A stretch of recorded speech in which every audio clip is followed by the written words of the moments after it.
Amém.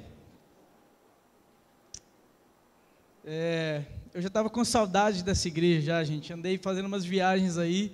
Como me faz falta estar com vocês, como me faz falta ministrar para vocês.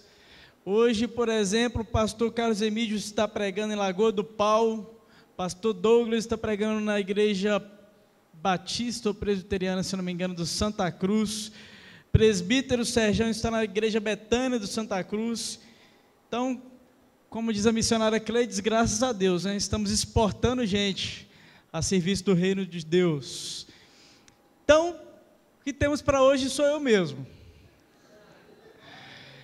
Eu quero abrir meu coração aqui hoje à noite com vocês e eu sempre costumo orar e falar o seguinte, pedir a Deus que também te amo, Eroni, também te amo muito, sou seu fã.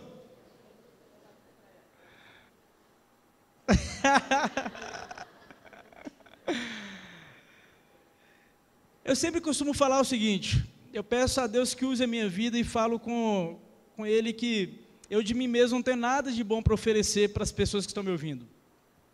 Mas Deus escolheu que fosse assim, Deus escolheu falar aos homens através dos homens.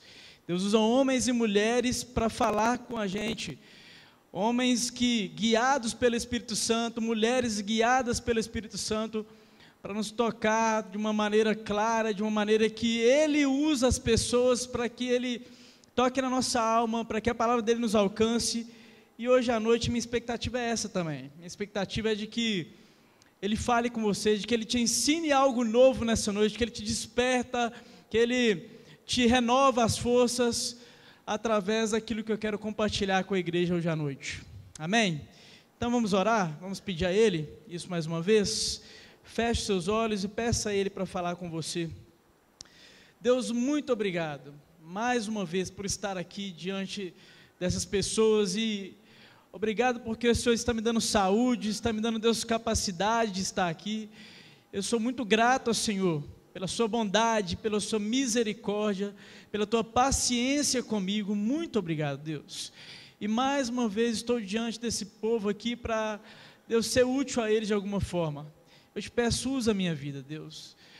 Eu não tenho nada de mim mesmo para oferecer, nada de bom em mim mesmo para oferecer, mas o Senhor fala através de mim, eu acredito nisso. Então, me usa no nome de Jesus. Toma a minha vida, que cada palavra seja escolhida pelo Teu Espírito Santo.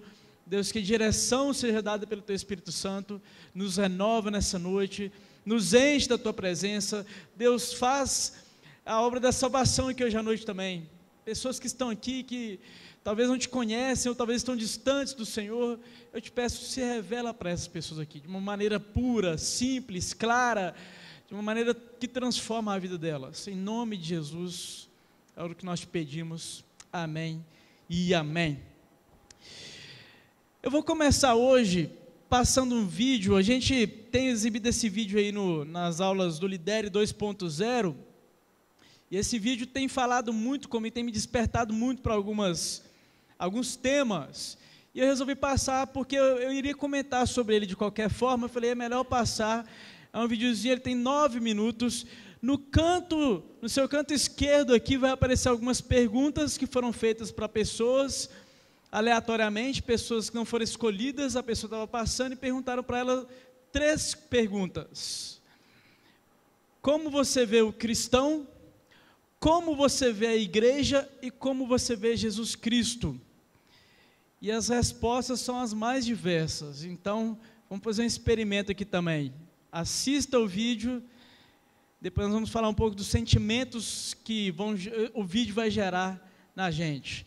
Ok, Amandinha, lá atrás está ok? Vamos ver se vai dar certo.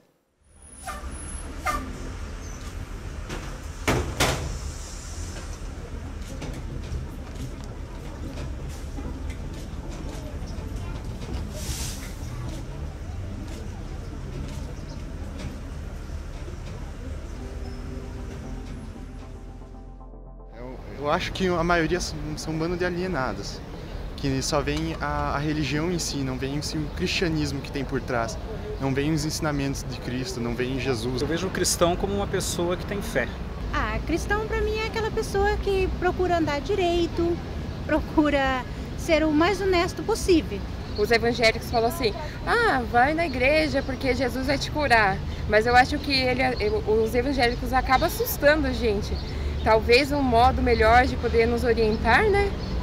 Aí era mais fácil de atrair mais gente na igreja do que afastar. Eu vejo como alguém que tem um grande potencial em mudar o mundo e que quer ajudar os outros. Normalmente o cristão é sempre mais julgado, né? Não, eu vejo ele uma pessoa sincera, assim. O cristão eu vejo como muitas pessoas, às vezes elas são bem preconceituosas, algumas, e eu não gosto muito disso, por isso que eu não vou na igreja. Uma plataforma para me suster, assim. Faz um mal tremendo para a humanidade. Acho que é uma coisa já ultrapassada. A igreja faz um bem para todos. Eu acho que quem não vai na igreja não acredita em Deus. Não gosto da igreja. O povo se aliena com essa tragicomédia e o efeito um sedativo para suas próprias misérias. E quando nos damos conta, estamos num picadeiro pintados de palhaço rindo de nós mesmos. A igreja é só uma placa. Aí eu vejo que é muito bom pra gente. Manipuladora. Tem muita coisa errada. Mas eu sou totalmente contra. A gente vai lá pra aprender. Um lugar pra gente visitar Deus, como se fosse a casa de Deus, entendeu? Parei de ir porque tenho cabelo verde, porque eu tenho piercing, porque eu tenho tatuagem, e as pessoas ficavam olhando e comentavam até que estava errado, que não podia. Então, se vocês não vão me receber na casa do Senhor, do jeito que eu sou, eu não vou mais frequentar. A cola que une os cristãos, que fazem os cristãos terem comunhão, é o amor de Jesus Cristo.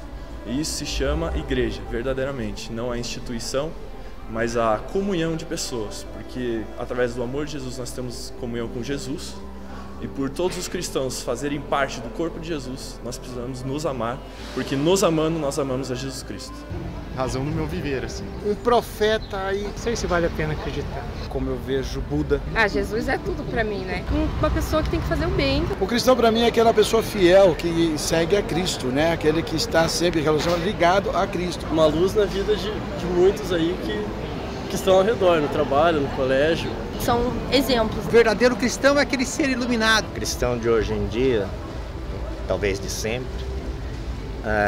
para mim a maioria são falsos. São falsos cristãos. Por quê?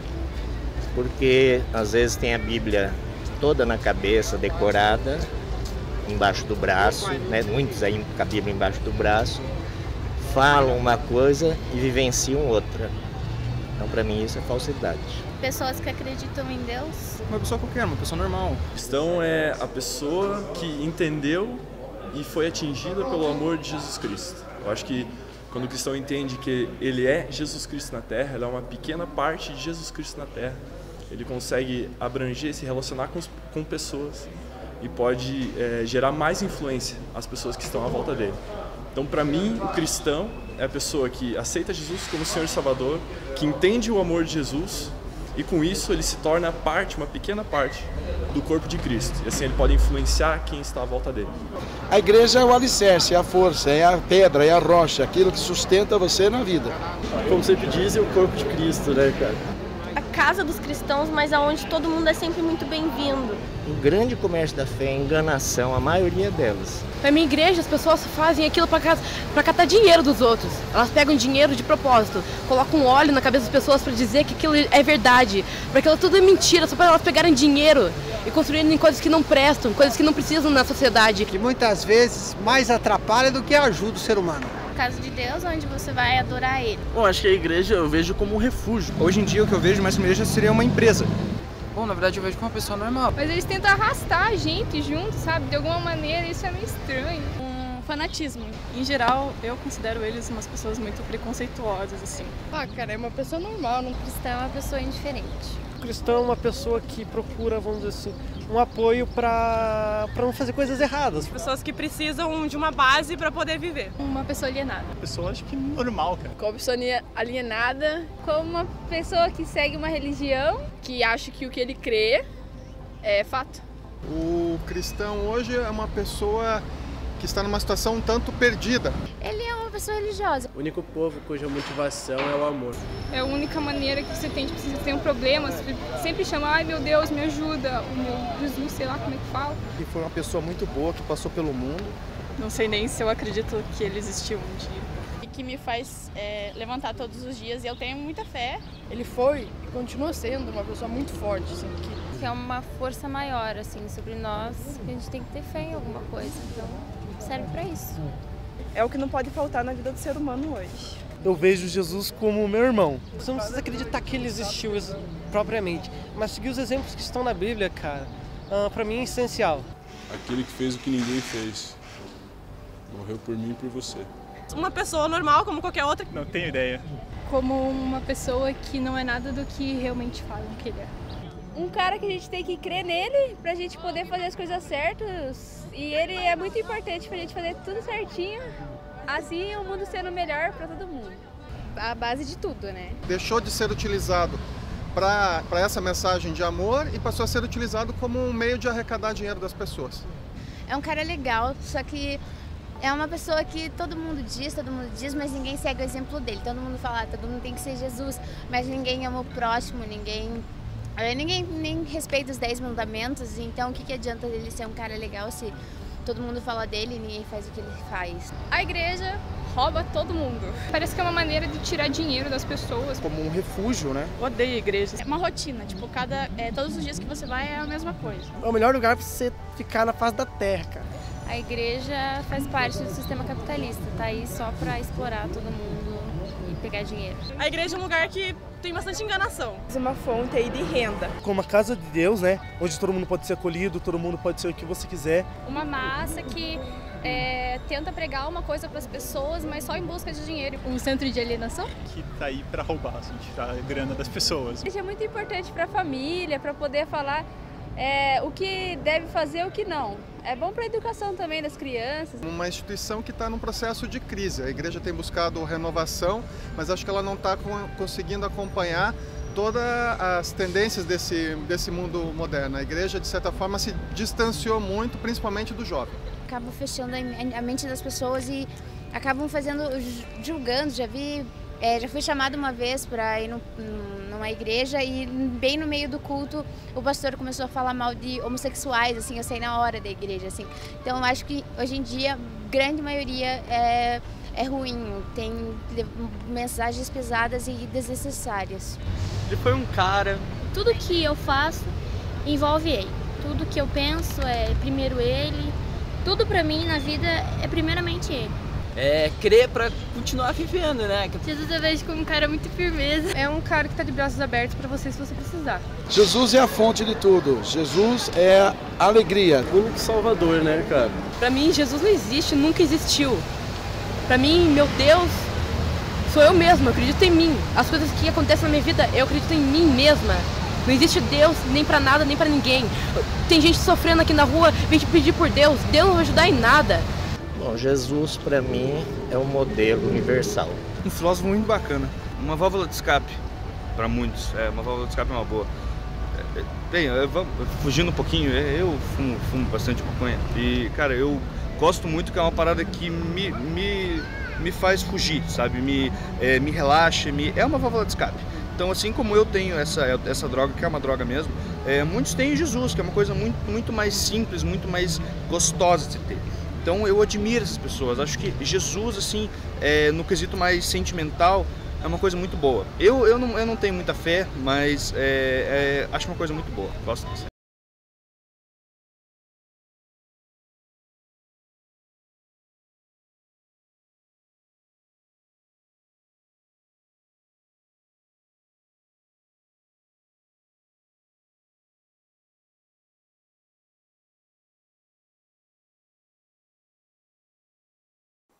Jesus, a droga melhor do que maconha. Foi o que o rapaz falou por último ali. É muito melhor do que maconha. E aí? Qual é o seu sentimento diante dessa tempestade de ideias aí?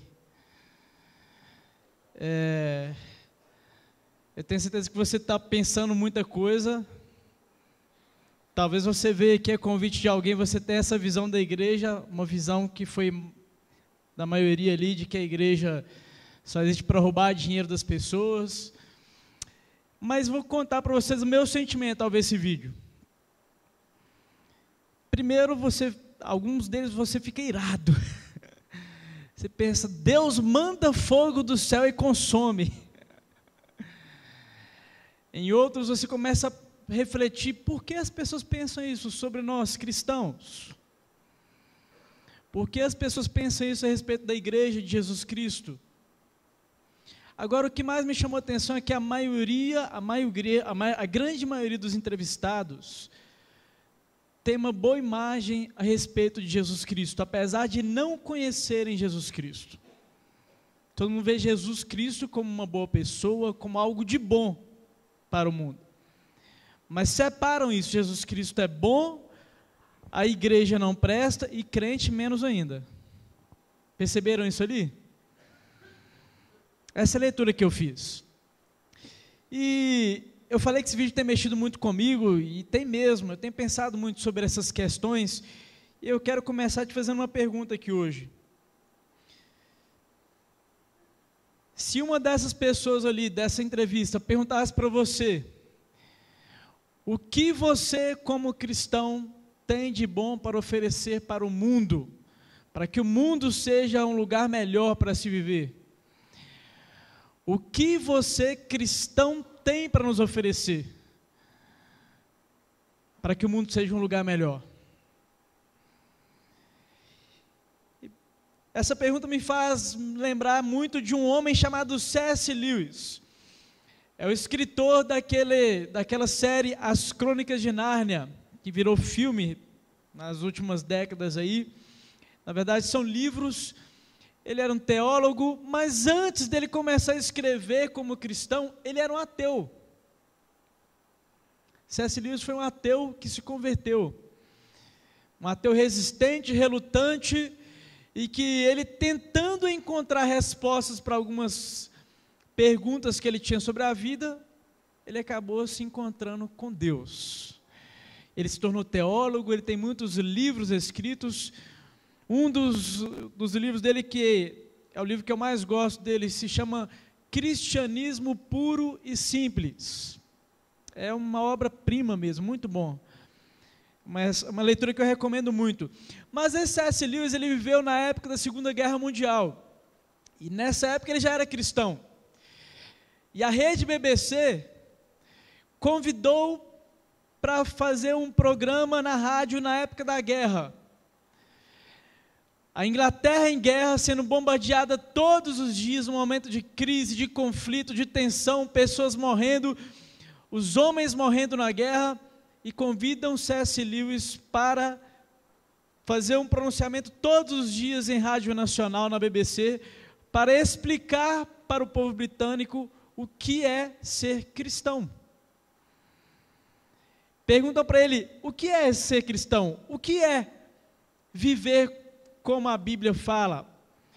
O que o cristianismo tem para oferecer para nós, o povo inglês, em meio à Segunda Guerra Mundial? E esses programas, as falas dele na rádio, virou esse livro, Cristianismo Puro e Simples. E aí eu quero voltar para a gente aqui, porque nós estamos vivendo tempos onde muitas pessoas estão perguntando para nós, o que nós temos de bom para oferecer para o mundo? E às vezes a gente é pressionado, né? Eu vejo algumas igrejas se sentindo pressionadas, como aquele rapaz ali falou no vídeo, que a igreja está falindo, que a igreja está morrendo, que a igreja não alcança mais os jovens. E realmente, se você pegar as denominações, a instituição igreja, ela tem problemas desde o início. Ela tem falhas desde o início. Mas eu quero falar aqui sobre a igreja organismo, a igreja corpo de Cristo, a eclésia que Jesus Cristo estabeleceu, quando Pedro respondeu para Jesus Cristo e disse, tu és o Cristo, o Filho do Deus vivo.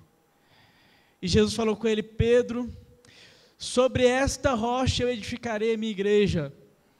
Sobre o fundamento de Jesus Cristo eu vou edificar um povo separado, um povo, nação santa, sacerdócio real, reino de sacerdotes, para representar Deus na face da terra. E a igreja tem início a partir de então. A gente conhece boa parte da história, se você não leu na Bíblia, você já ouviu falar, que os discípulos de Jesus Cristo saíram pregando por todo mundo da época. E aparece então um homem, nesse período, que eu já preguei muito sobre ele, que já falo muito sobre ele. O apóstolo Paulo. Sou fã do Paulão, né, Chechel? O Chechel fala comigo, Messões da Cheia só prega em Romanos. Hoje eu não vou falar de Romanos, não. Vou falar de Coríntios. De Paulo também. Vamos mudar um pouquinho, vamos variar um pouquinho. Eu quero convidar você a abrir comigo em 1 Coríntios, primeira carta de Paulo para a igreja de Corinto, no capítulo 1, e deixa aberto aí. Eu quero só contar para vocês rapidinho o que estava acontecendo no período que Paulo escreveu essa carta para essa igreja. Corinto era uma cidade do Império Romano, uma cidade greco-romana, porque ela teve origem no Império Grego ainda. E essa cidade era uma metrópole na época, uma metrópole que produzia muita filosofia, onde as modinhas daquele período nasciam em metrópoles como a cidade de Corinto. Era uma cidade portuária, uma cidade de muito movimento, de muita economia movimentada, agitada, quente, aquecida, gente de tudo que é lugar do mundo passando por aquela grande cidade. E Paulo resolve plantar uma igreja na cidade de Corinto. Em uma das suas viagens missionárias, ele passa por essa cidade, ele evangeliza as pessoas, e ali ele planta uma igreja cristã. Passa-se alguns anos, Paulo está agora escrevendo uma carta para esta igreja que ele plantou. E essa igreja estava com alguns problemas, porque diante do desafio que eles tinham de ser igreja na sociedade da cidade de Corinto, eles se perderam em alguns pontos.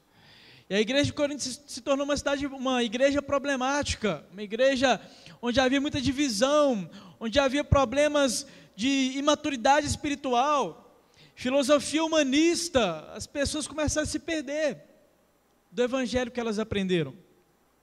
E Paulo, eu acho engraçado que no começo da carta dele aos Coríntios, ele já está fazendo um alerta para essa questão de divisão. Era mais ou menos o seguinte: eu gosto muito da mensagem do pastor Carlos Emídio, não gosto da mensagem do pastor Emerson, então eu sou de Emídio. Aí os que gostam da mensagem do pastor Emerson, eu sou de Emerson. Aí os que gostam do pastor Dodô, né, jovem, tal, descolado, né? Aí tem uma galerinha aí que gostava da mensagem do pastor Emerson, aí não, está ficando velho. Vamos mudar agora nós somos de Dodô, pastor Dodô. E um dos grandes problemas que a gente vai ver nessa igreja é que eles começam a fundamentar a fé deles em homens. Eles começam a fundamentar aquilo que eles acreditavam na pessoa, no mensageiro e não na mensagem. E essas divisões que havia na igreja eram um problema, mas na verdade não era a raiz do problema, era apenas o reflexo de um problema que eles tinham na mente, na alma deles. E esse era apenas um dos problemas, gente. Eu acho engraçado que Paulo fala o seguinte: gente, deixa eu começar a carta aqui falando com vocês que eu fiquei sabendo que há muita divisão aí no meio de vocês. E vocês ficam falando, uns são de Apolo, outros são de Paulo, outros são do time do Pedro, como se vocês tivessem sido batizados em meu nome. E ele fala, estou fora. Aí ele começa a falar o seguinte: ainda bem que eu não batizei ninguém aí. Aí ele se lembra, bem, não, apesar de que eu batizei o fulano, ciclano e alguns da casa do irmão fulano, além desse aí não batizei ninguém, não lembro de ter batizado ninguém. Ele começa a carta falando disso. Ele começa a falar com a igreja de Corinto que ele estava satisfeito de não ter batizado ninguém, porque ele não foi chamado para rituais, ele foi chamado para pregar o evangelho naquela cidade. E a partir do versículo 17 do capítulo 1, ele diz o seguinte, 1 Coríntios capítulo 1, versículo 17. Paulo diz: pois Cristo não me enviou para batizar, mas para pregar o Evangelho, não porém com palavras de sabedoria humana, para que a cruz de Cristo não seja esvaziada. Pois a mensagem da cruz é loucura para os que estão perecendo, mas para nós que estamos sendo salvos, é poder de Deus, pois está escrito: destruirei a sabedoria dos sábios, e rejeitarei a inteligência dos inteligentes. Versículo 20, onde está o sábio? Onde está o erudito? Onde está o questionador desta era? Acaso não tornou Deus louca a sabedoria deste mundo? Visto que na sabedoria de Deus, o mundo não o conheceu por meio da sabedoria humana. Agradou a Deus salvar aqueles que creem por meio da loucura da pregação. Os judeus pedem sinais milagrosos e os gregos procuram sabedoria. Nós, porém, pregamos a Cristo crucificado, o qual de fato é escândalo para os judeus e loucura para os gentios. Mas para os que foram chamados, tanto judeus como gregos, Cristo é o poder de Deus e a sabedoria de Deus. Porque a loucura de Deus é mais sábia que a sabedoria humana, e a fraqueza de Deus é mais forte do que a força do homem. Paulo está vivendo num período onde o mundo, ele está praticamente numa direção. É um momento onde a filosofia está em alta, e a cidade de Corinto era um lugar onde se promovia muita filosofia, onde surgia muita filosofia. E a cidade de Corinto era um lugar seguinte, onde as pessoas iam para a praça para ouvir os filósofos declarando os seus pensamentos, aquilo que eles pensavam, raciocinavam, aquilo que eles entendiam que era sábio, que era inteligente mais, e as pessoas, nossa, que máximo, uau, nunca pensei sobre isso, como ele é inteligente. Este é o contexto da cidade onde Paulo plantou uma igreja cristã. Do outro lado, nós tínhamos o povo judeu, também no Império Romano ali. E o povo judeu, o forte deles era a religião. Eles se orgulhavam da religião deles, se orgulhavam de ser o povo escolhido por Deus, a nação que Deus escolheu para abençoar as outras nações. Mas também haviam se perdido no caminho, porque eles começaram a fundamentar a fé deles em homens também. Começaram a entender que as regras humanas, os rituais é que era o ápice do negócio. Era o ápice da religião, era a religiosidade. O ápice da vida com Deus eram os rituais, eram as festas judaicas, era a circuncisão. Então você tem um mundo meio dividido. E Paulo está nesse contexto aí, tentando fazer uma igreja numa cidade chamada Corinto frutificar, trazer frutos para Deus. E quando a gente segue um pouco aí no texto, lá no capítulo 2, a gente vai ler ele também, no capítulo 2, o versículo 1 até o 5, Paulo vai contar para a gente como foi que ele pregou, como foi que ele anunciou o evangelho na cidade de Corinto. Ele diz o seguinte: eu mesmo, irmãos, 2:1, capítulo 2, versículo 1. Eu mesmo, irmãos, quando estive entre vocês, não fui com discurso eloquente, nem com muita sabedoria, para lhes proclamar os mistérios de Deus, pois decidi nada saber entre vocês, a não ser Jesus Cristo, e este crucificado. E foi com fraqueza, temor e com muito tremor que estive entre vocês. Minha mensagem e minha pregação não consistiram em palavras persuasivas de sabedoria, mas consistiram em demonstração de poder do Espírito, para que a fé de vocês a fé que vocês têm não se baseasse na sabedoria humana, mas no poder de Deus. Eu olho para a experiência de Paulo, isso me inspira, isso me traz uma revelação, que me ensina a viver os dias de hoje como cristão, me ensina a responder a essa sociedade que a gente viu aqui no vídeo, me ensina a me portar diante dessas pessoas, me ensina a responder a questão que eu levantei aqui no começo. O que nós temos de bom para oferecer para o mundo? A resposta é simples. A resposta é simplesmente Cristo. Eu não estou falando de uma forma simplória. Eu não estou falando de uma forma simplista. Mas estou tentando descomplicar um conceito que às vezes a própria igreja está complicando na mente das pessoas. O que nós temos para oferecer para essas pessoas que não conhecem a Deus, que não têm acesso à verdade de Deus, ou que estão presas demais às mentiras que dominam o mundo de trevas?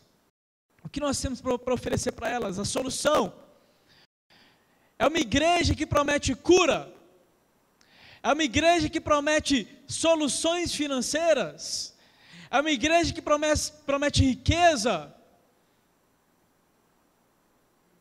Tudo isso pode vir no pacote, mas não é o que nós temos para oferecer para o mundo.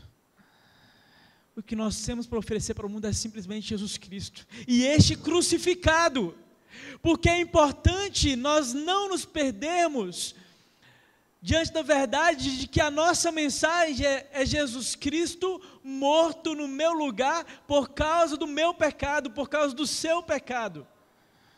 Não temos outra mensagem mais poderosa, não temos nada que possamos fazer como igreja para atrair as pessoas, para resolver o problema delas. Nós precisamos sim ser uma igreja atraente, uma igreja que atrai as pessoas, para mostrar para elas simplesmente o Cristo, e este crucificado, porque só tem um jeito para Deus perdoar pecado: Jesus Cristo morto na cruz, o justo morrendo pelo injusto.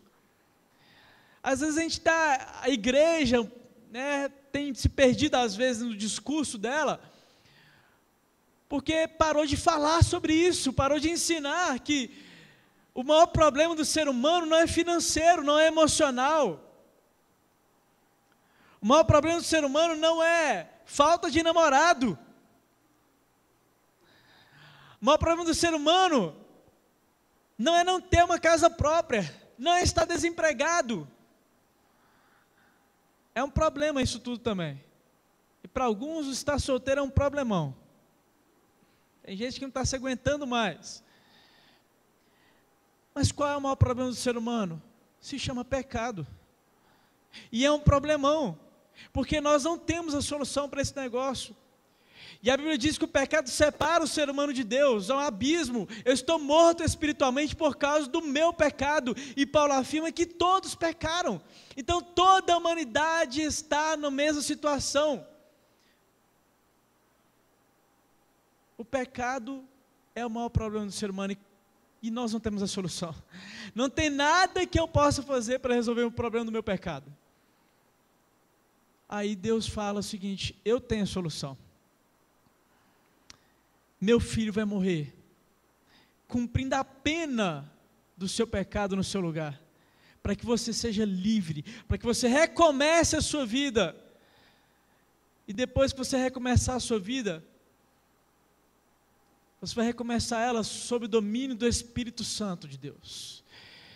Ele nos promete, Ele nos salva, Ele nos dá o Espírito Santo para nos santificar, para nos transformar, e nos dá uma missão como igreja, de mostrar ao mundo este poder transformador que está atuando na minha vida. Essa é a nossa missão. Mas esse poder transformador que atua na minha vida e na vida de todo cristão verdadeiro, só é possível mediante um preço caríssimo do sacrifício de Jesus Cristo. Então Paulo está falando com a igreja de Corinto o seguinte: gente, quando eu fui pregar para vocês, eu não fui usando minha eloquência, não fui usando meu discurso, não fui usando meu conhecimento, e a hora que ele sabia muito. Ele foi treinado, capacitado no judaísmo aos pés de grandes homens da época, grandes nomes do judaísmo. O seminário de Paulo era o melhor que tinha na época. Ele sabia muito. Mas ele diz o seguinte: gente, quando eu fui anunciar para vocês os mistérios de Deus, eu decidi nada saber a não ser Jesus Cristo e este crucificado. Esta é a mensagem. Esta é a essência do cristianismo. É disso que o mundo precisa. A solução para o problema do mundo se chama Jesus Cristo, crucificado e ressurreto para a nossa vitória, para a nossa salvação. Não tem outra coisa. A gente não precisa ficar inventando moda. A gente começa a inventar muita coisa e se perde no caminho. Mas por que a gente tem essa tendência de ficar inventando tanta coisa? Porque o próprio Paulo já falou com a gente aqui que Deus escolheu alcançar o mundo por algo que ele chama de a loucura da pregação. A loucura da pregação. E eu quero chamar a sua atenção aqui para uma verdade que a gente precisa pensar nela. E eu quero te convidar para pensar porque tem uma frase muito conhecida e que eu quero que você pense comigo, que eu quero desmistificar um pouco aqui, talvez desconstruir um pouco dela. Com certeza você já deve ter ouvido o seguinte: pregue o evangelho, se necessário, use palavras. Já viram isso, né? Eu já ouvi várias vezes. Faz muito sentido essa frase, porque se eu falar de Jesus Cristo, que vai cair no problema que o vídeo nos mostrou, se eu falo de Jesus Cristo, de um cristianismo que eu não vivo, eu não alcanço a pessoa. Então começa com minha atitude. Eu tenho que ser cristão de verdade, eu preciso conhecer Jesus Cristo. O Espírito Santo precisa ser esse poder transformador na minha vida. Se eu não tenho esse Espírito Santo, não vai fazer sentido para o mundo a mensagem que eu estou tentando anunciar. Mas, gente, essa frase ela tem um problema. Porque não tem como pregar sem falar. E algumas pessoas se escondem atrás disso, pensando que se eu viver para Deus uma vida reta, uma vida de obediência, já está bom, porque as pessoas vão ver Jesus Cristo na minha vida, vão ver mesmo. Mas a Bíblia nos narra uma conversa entre a Santíssima Trindade, onde perguntam-se o seguinte: a quem enviarei? Quem há de ir por nós? E uma sequência de perguntas que diz: como ouvirão se não há quem pregue? Isso implica o verbo falar, anunciar. Pregação é o anúncio da mensagem de esperança. Eu preciso falar daquilo que eu vivo. Eu preciso falar daquilo que eu experimento. Eu preciso falar da minha experiência como cristão, que é realmente impactante, é algo transformador, e as pessoas precisam saber disso através da minha pregação. E para muita gente vai ser loucura. Sim, Paulo sabia disso. Sabe por que é loucura para muita gente? E aí ele vai ele vai explicar para a gente sobre esse mundo dividido da época dele. Ele fala, no versículo de número 22, ele diz: os judeus pedem sinais milagrosos e os gregos procuram sabedoria. Os gregos, né, o berço da filosofia. As filosofias estavam ali movimentando o mundo da época. E os judeus queriam sinais, os religiosos queriam sinais. Gente, isso parece muito com a nossa época hoje. Você vê gente religiosa, gente que já acredita em Deus, mas vem para a igreja em busca de milagres, quer ver sinais e maravilhas, mas quando você apresenta a mensagem do Cristo crucificado para ele, não é suficiente. É como aquela história que, se você procurar, não é uma história, é um vídeo que você vai encontrar ele no YouTube aí, numa igreja, onde o pastor está entrevistando a irmã que foi curada de uma doença tal, e está aquela fila de gente testemunhando.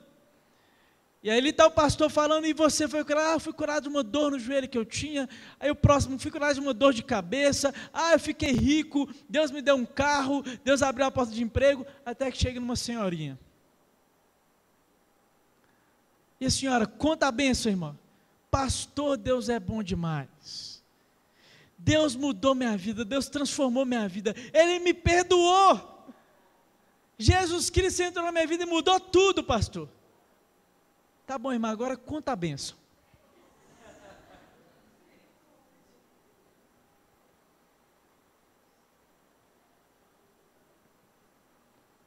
Os sinais e maravilhas, religiosos em busca de sinais e maravilhas. Só que isso não é novo, isso não é da época de Paulo, não. Os judeus, os religiosos da época queriam sinais, desde os tempos de Jesus Cristo. Abra sua Bíblia comigo em Mateus capítulo 12, rapidinho aí. Vamos lá para Mateus capítulo 12,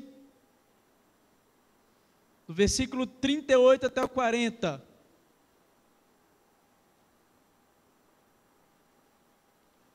Mateus 12, 38 ao 40.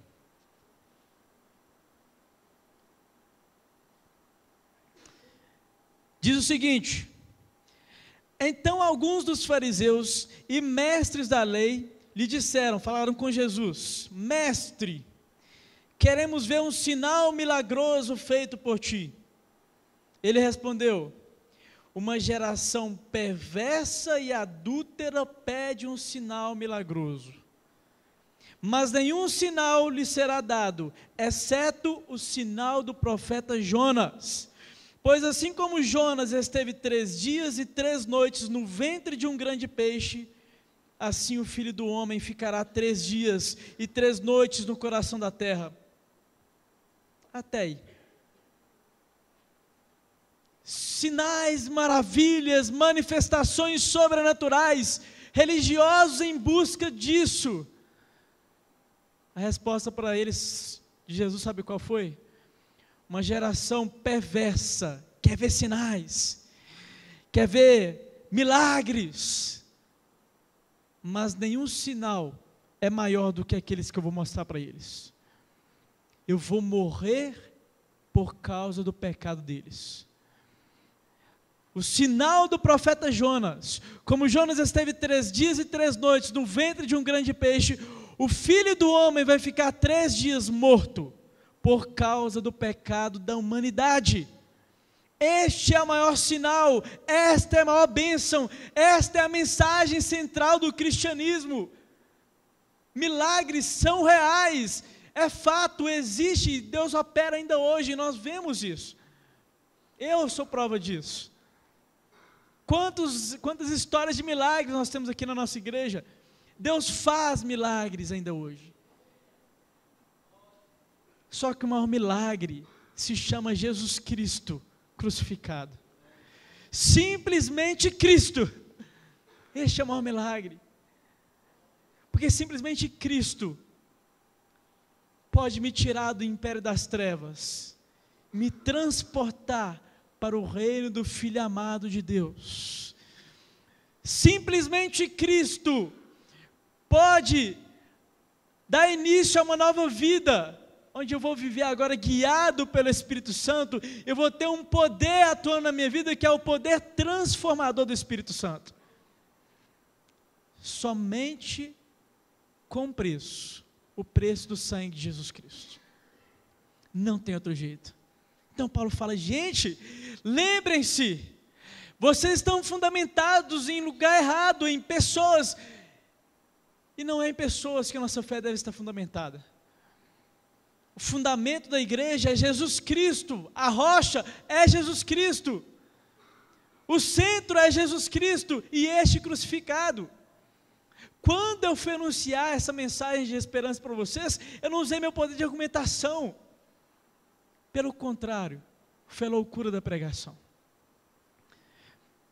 Do outro lado, além dos religiosos que queriam sinais e maravilhas, você tinha os filósofos, os gregos, muito dados ao pensamento, ao raciocínio lógico,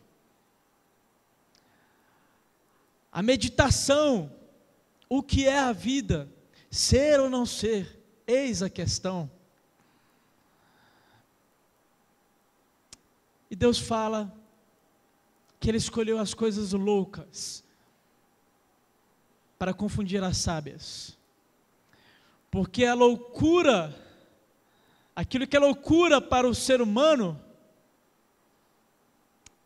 é o melhor da sabedoria de Deus. Você quer ver algo que os gregos e os romanos não entendiam de jeito nenhum? Um Deus que morre na cruz. Como é isso? Os deuses são poderosos, os deuses governam o mundo, os deuses fazem tudo conforme a vontade deles, são soberanos. Aí chega o cristianismo. O Deus soberano se humilha, se esvazia, até a morte, e morte de cruz. Ah, eles piraram. Não. Como pode isso? Isso é tolice. Isso é loucura, e realmente é loucura mesmo. E é essa loucura que você está convocado para anunciar, para pregar. Você precisa falar dessa loucura para pessoas como nós vimos nesse vídeo. Agora Paulo faz uma revelação tremenda nesse texto para a gente. Eu já estou terminando. Mas eu não consigo passar por esse texto sem ver isso de uma forma, sem saltar aos meus olhos. Quando ele fala como foi a pregação dele para a igreja de Corinto. Ele diz, versículo 4 do capítulo 2, 2:4. Ele diz o seguinte: minha mensagem e minha pregação não consistiram em palavras persuasivas de sabedoria, mas consistiram em demonstração do poder do Espírito, para que a fé que vocês têm não se baseasse em sabedoria humana, mas no poder de Deus. O elemento Espírito Santo de Deus. O elemento Espírito Santo de Deus. Nós temos a mensagem da cruz, que para muita gente é loucura, para muita gente é insuficiente, porque tem que ter milagre, tem que ter sinais e maravilhas, mas o maior sinal é a mensagem da cruz. O poder do Espírito Santo faz toda a diferença quando você prega, quando você anuncia, quando você conversa com alguém e explica para ele o que Jesus Cristo fez na cruz, por mim, por você e por todos os homens. O Espírito Santo, gente, esse negócio, esse poder transformador que atua no cristão, além de atuar transformando o cristão, atua também concedendo poder a ele, para que ele seja eficaz na sua missão. O cristão tem uma missão de pregar. A quem enviarei? Quem há de ir por nós? Como ouvirão se não há quem pregue? E o profeta responde: eis-me aqui, Senhor, envia-me a mim. Para quê? Para pregar. Viver o cristianismo é o que já se espera disso. Eu prego muito através da minha vida. Como diria alguns pais e algumas mães, não fez mais do que a sua obrigação. Já aconteceu isso? Já antes. Limpou a casa toda, mãe, limpei a casa todinha para você, não fez mais do que a sua obrigação. Alguns pais respondem isso, mas é verdade. Você viver o cristianismo não fez, na verdade é o Espírito Santo que te faz viver isso, né? Ele te santifica, ele te orienta, ele guia a sua vida. Agora você precisa falar. Você precisa anunciar. Anunciar o quê, pastor? Simplesmente Cristo. Ele crucificado. E eu quero finalizar falando com você que está me ouvindo aqui hoje à noite. Nós falamos de dois grupos de pessoas aqui. Os gregos que queriam encontrar na mensagem do Evangelho a sabedoria humana, não encontraram. Talvez você está tentando entender o cristianismo pela filosofia humana. O cristianismo não é uma filosofia. O cristianismo, para você compreender ele, você precisa de um elemento chamado fé. Certeza de coisas que você não vê. Convicção de coisas que você espera. Você acredita. Eu não vejo, mas eu experimento. Como o ar. Estou respirando. Eu não estou vendo, mas eu estou experimentando. O cristianismo precisa desse elemento fé. Talvez você está no time dos judeus religiosos. Eu quero acreditar, mas Deus não me cura. Eu quero acreditar, mas Ele não abre a porta de emprego que eu pedi. Deus não faz o milagre que eu pedi, então não consigo acreditar por isso. Uma geração perversa e adúltera pede um sinal, mas nenhum sinal lhe será dado, a não ser o sinal do profeta Jonas, que esteve 3 dias no ventre da terra. E assim, o Filho de Deus, 3 noites, morto por sua causa e por minha causa.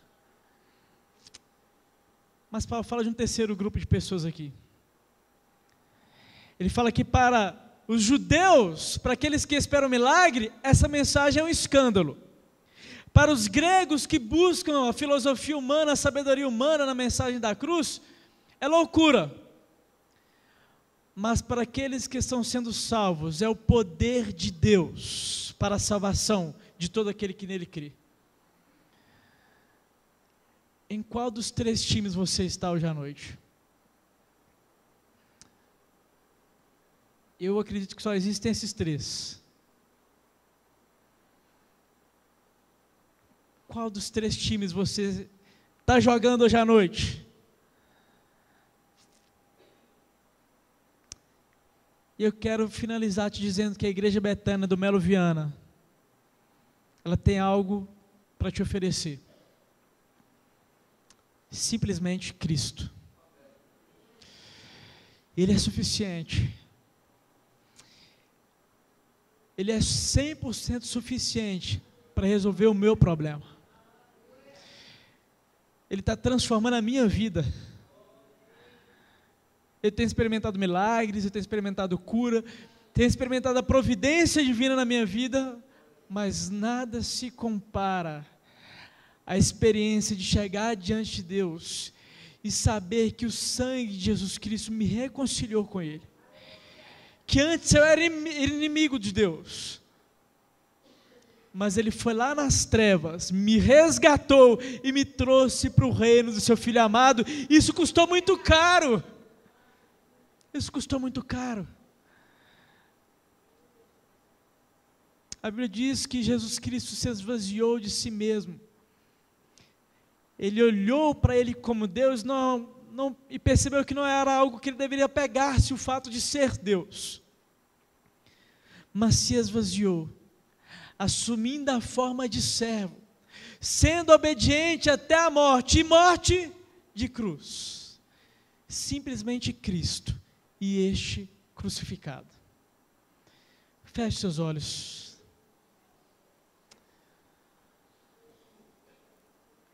Obrigado, Deus, obrigado.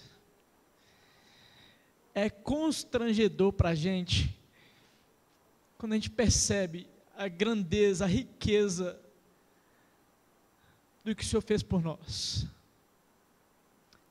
O Senhor é tão bom, tão paciente, tão misericordioso, e Deus me constrange, quando eu leio na sua palavra, que o Senhor não vai se lembrar mais dos nossos pecados. É constrangedor porque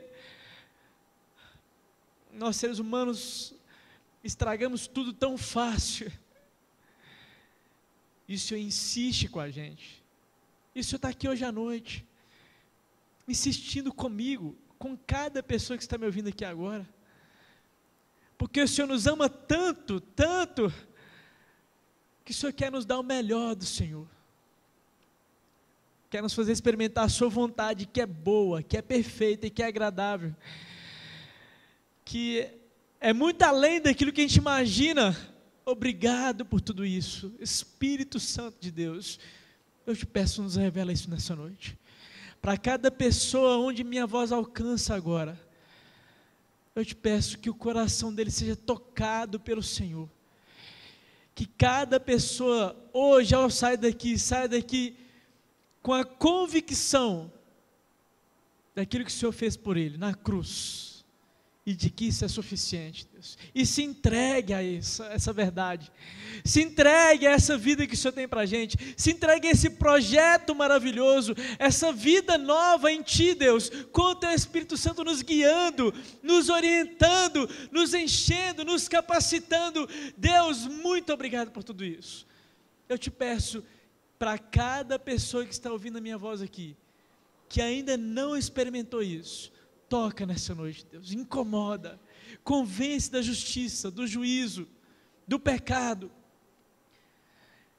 Eu sei, Deus, que da minha eloquência, do meu conhecimento, eles não serão convencidos, mas o poder do Teu Espírito Santo convence o homem. Nós contamos contigo, Espírito Santo de Deus, no nome de Jesus, no nome de Jesus. Amém. E amém.